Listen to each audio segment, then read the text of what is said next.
Assalamualaikum warahmatullahi wabarakatuh. Perkenalkan, nama saya David Setiawan dari Prodi Sistem Informasi. Pada kesempatan ini saya akan membuat video akademik untuk memenuhi tugas ulangan tengah semester mata kuliah Data Warehouse. Langsung saja kita ke materi yang pertama, yaitu ada konsep Data Warehouse. Data warehouse itu sendiri adalah sekumpulan data yang memiliki 4 karakteristik utama. Ada subject oriented, yaitu data diorganisasikan berdasarkan subjek utama bisnis, bukan berdasarkan fungsi aplikasi operasional. Yang kedua ada integrated, yaitu data digabungkan dari berbagai sumber yang berbeda ke dalam satu platform tunggal dengan format yang seragam. Yang ketiga, data-data itu adalah non-volatile atau tidak dapat diupdate. Data tidak mengalami perubahan. Data hanya ditambahkan secara berkala untuk analisis. Dan yang keempat ada time variant, yaitu data menyimpan rekam jejak historis masa lalu. Data warehouse itu sendiri digunakan untuk mendukung pengambilan keputusan, analisis bisnis, pelaporan, dan data mining. Dalam data warehouse, data itu berasal dari sistem transaksi online processing atau yang kita kenal dengan OLTP, dan hanya ditambahkan tanpa mengubah data lama. Perbedaan OLTP dengan data warehouse itu sendiri adalah kalau OLTP itu berorientasi kepada transaksi harian, melayani banyak pengguna operasional, datanya dinamis, dan tujuannya mendukung keputusan harian. Sedangkan data warehouse, datanya berorientasi kepada analisis, cenderung menangani data masa lalu, mendukung keputusan strategis manajerial, dan datanya bersifat statis setelah masuk. Data warehouse memiliki kelebihan dan kekurangan sendiri. Data warehouse memberikan keuntungan besar dalam menghasilkan laporan analisis yang bermacam-macam untuk mendukung keputusan strategis untuk bisnis. Namun membutuhkan proses ekstraksi yang memakan waktu dan biaya yang relatif besar seiring bertambahnya data yang dimasukkan ke dalam data warehouse. Materi yang kedua yaitu arsitektur dan komponen data warehouse. Arsitektur data warehouse menggambarkan bagaimana data mengalir dari sistem sumber operasional hingga sampai ke pengguna akhir atau user. Komponen utamanya meliputi data operasional data store, manajemen beban, manajer gudang, manajer query, hingga alat akses pengguna akhir atau end user access tools. Dalam struktur data warehouse terdapat beberapa tingkat kedetailan data. Yang pertama ada old detail data, yaitu data historis untuk analisis tren. Ada current detail data terbaru dari OLTP. Ada likely summary data, yaitu ringkasan sederhana. Ada highly summary data, yaitu ringkasan tertinggi untuk eksekutif. Aliran data terbagi menjadi 5 proses utama. Yang pertama ada inflow, yaitu proses memasukkan data dari sumber ke data warehouse melalui tahap extracting, cleansing, dan loading. Yang kedua ada upload, yaitu proses menambahkan nilai data melalui peringkasan, pengemasan, dan pendistribusian data ke format yang mudah dibaca. Yang ketiga ada downflow, yaitu melakukan backup dan pengarsipan data di dalam data warehouse itu sendiri. Yang kelima ada outflow, yaitu mendistribusikan data ke pengguna akhir sesuai dengan kebutuhan user. Yang kelima ada metaflow, yaitu proses manajemen data atau data yang menjelaskan data lain di dalam data warehouse. Materi yang ketiga ada model dimensional.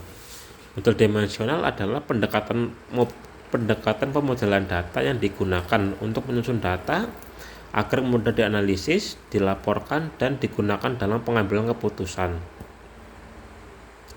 Komponen utama dalam model dimensional ada dua, yaitu tabel fakta dan tabel dimensi.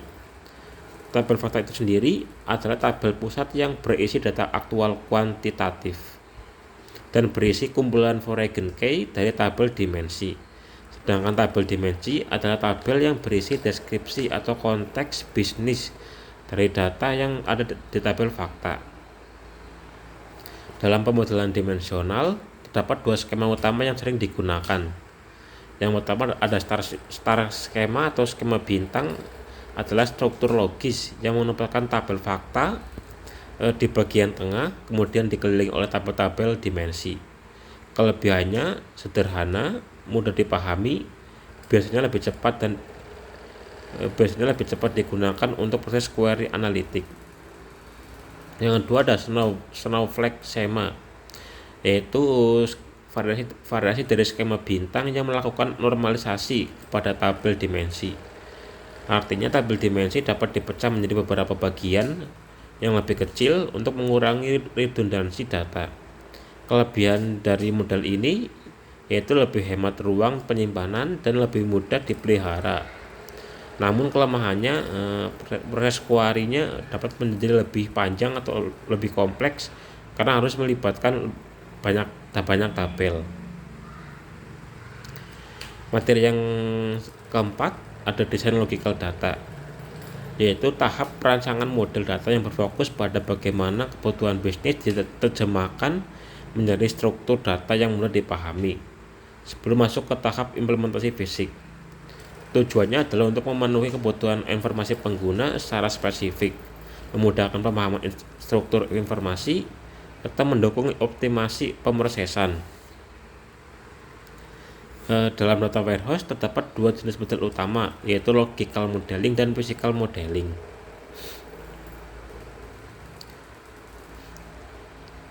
Ya, langsung saja kita ke materi yang kelima, yaitu tentang membahas desain physical data warehouse. Desain fisik itu sendiri adalah tahap lanjutan setelah desain logikal.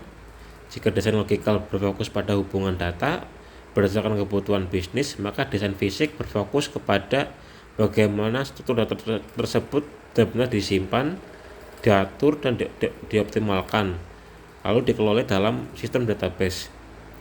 Tujuannya adalah meningkatkan kinerja, memastikan skalabilitas, mengatur media penyimpanan, memudahkan administrasi, dan mendukung fleksibilitas sistem.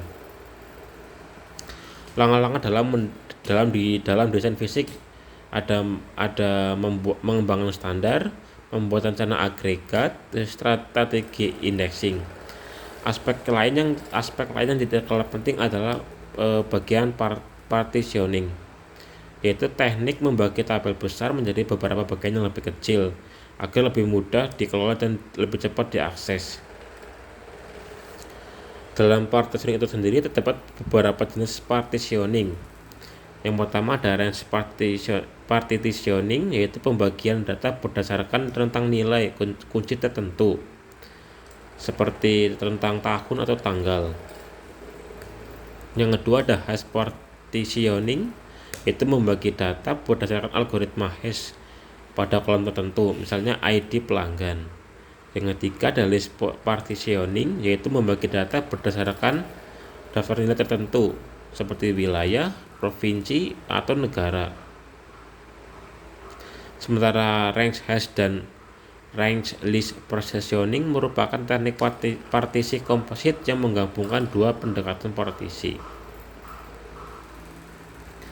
Perbedaan desain logikal dan desain fisikal, yaitu desain logikal itu berfokus kepada struktur hubungan entitas, tabel fakta, dan tabel dimensi tanpa terikat pada teknologi tertentu. Sedangkan desain fisikal sudah masuk pada implementasi nyata ke dalam sistem manajemen basis data. Materi yang keenam ada yaitu proses ETL, yaitu extract, transform, dan load. ETL itu adalah tahapan untuk mengambil data dari berbagai sumber, mengubah data agar sesuai dengan kebutuhan analisis, kemudian memasukkannya ke dalam data warehouse. Tujuannya untuk mengumpulkan, menyeleksi, dan mengolah menggabungkan data relevan dari berbagai sumber untuk disimpan ke dalam data warehouse. Tahap pertama dalam proses ETL ada ekstrak atau ekstraksi data, yaitu proses mengambil data dari berbagai sumber data operasional. Selanjutnya, tahap kedua ada transform atau proses membersihkan data atau cleansing, mengubah format data, menyeleksi data, mengkonversi tipe data, dan menyelesaikan inkonsistensi dari sumber yang bervariasi. Tahap ketiga yaitu load atau memasukkan data yang telah diekstrak, dibersihkan, dan ditransformasi ke dalam data warehouse. Materi yang ketujuh ada parallel execution data warehouse, yaitu teknik eksekusi query secara paralel untuk mempercepat proses pengolahan data dalam lingkungan data warehouse. Dalam OLTP umumnya mengeksekusi satu persatu. Namun karena data warehouse menyimpan data dalam volume yang sangat besar, query serial akan memakan waktu terlalu lama. Eksekusi paralel hadir untuk meminimalkan response time secara drastis saat memproses data besar tersebut.